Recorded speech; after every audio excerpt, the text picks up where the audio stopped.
আসসালামু আলাইকুম। Sherpur agro farm and হ্যাচারির পক্ষ থেকে আপনাদের সকলকে স্বাগতম। আপনারা অনেকে আমাকে প্রশ্ন করে থাকেন যে রাতের বেলা কয়টা পর্যন্ত খাবার দেওয়া সবচেয়ে ভালো, বিশেষ করে ফার্মি এবং সোনালী মুরগিকে। আপনারা জানেন রাতের বেলা যদি খামারে ইঁদুরের উপদ্রব থাকে তাহলে মুরগিতে সালমোনেলা হওয়ার সম্ভাবনা থাকে। সেই জন্য আপনারা রাত 12টার মধ্যেই খাবার কমপ্লিট করবেন, যাতে 12টার মধ্যে তারা খাবার শেষ করে খেয়ে।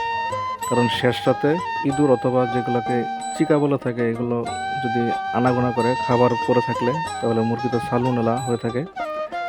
আর সালমোনেলা সম্পর্কে আমি আপনাদের সামনে আর একটা নতুন ভিডিও আপলোড দিব সালমোনেলা রোগ সম্পর্কে জানানোর জন্য। আপনারা যারা বিশেষ করে মুরগি পালন করেন, 10 দিন বয়স হয়ে গেলেই তারপর থেকে রাত 12টা পর্যন্ত খাবার দিবেন, এরপরে বেশি খাবার দিবেন না, এতে মুরগির ক্ষতি হবে। কারণ 6 থেকে 7 ঘন্টা রাতে রেস্ট করবে তারা, সকালবেলা আবার আপনারা উঠে খাবার দিবেন, ইনশাল্লাহ আপনার মুরগির গ্রোথ ভালো থাকবে এবং মুরগি সুস্থ থাকবে। আমার যেগুলো দেখতেছেন এগুলো বয়স 1 মাস, আমি এগুলোকে সবসময় রাত 12টার মধ্যে খাবার কমপ্লিট করে দিই এবং সকাল 6টার মধ্যেই খাবার পানি পরিবর্তন করে দিই, এতে মুরগির রোগ বালাই এবং রোগ প্রতিরোধ ক্ষমতা ভালো। বর্তমানে কোনো প্রকার সমস্যা নেই। সকলে ভালো থাকবেন। আসসালামু আলাইকুম।